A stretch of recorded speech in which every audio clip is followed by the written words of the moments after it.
सातवां अध्याय। ओम नमः शिवाय।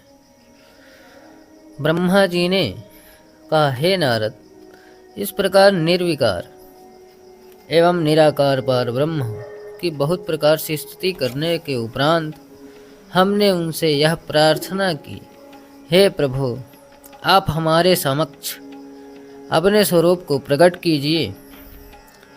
मेरी तथा विष्णु जी की यह प्रार्थना सुनकर भगवान सदाशिव अपनी परम शक्ति सहित उसी क्षण प्रकट हो गए। उनका शरीर श्वेत पत्थर के समान गौर था। वे उस पर भस्म मले हुए थे। उनके वामांग में आदिशक्ति महामाया उत्तरण किए हुए विराजमान थी।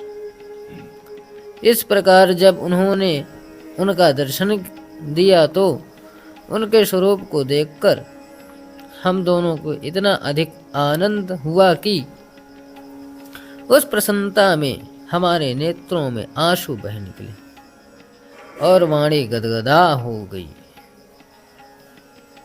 कुछ देर पश्चात जब हमने चैतन्यता प्राप्त हुई तो हम हाथ जोड़कर उनकी स्तुति करते हुए बोले, हे प्रभु, हमारा यह पारस्परिक विवाद शुभ ही हुआ, जो हमें आप परम प्रभु के दर्शन प्राप्त करने का सौभाग्य मिला।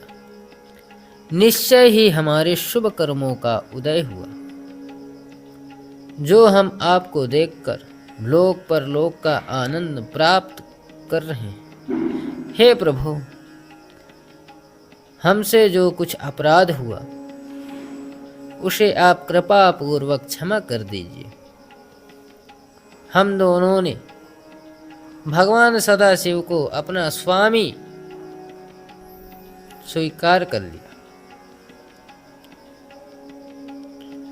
और अत्यंत नम्रता पूर्वक अपने हाथ जोड़ते हुए उनकी महान महिमा का वर्णन किया। तत्पश्चात हम अपने मस्तक को नीचे झुकाए हुए उनके चरण बिंदुओं की ओर देखने लगे।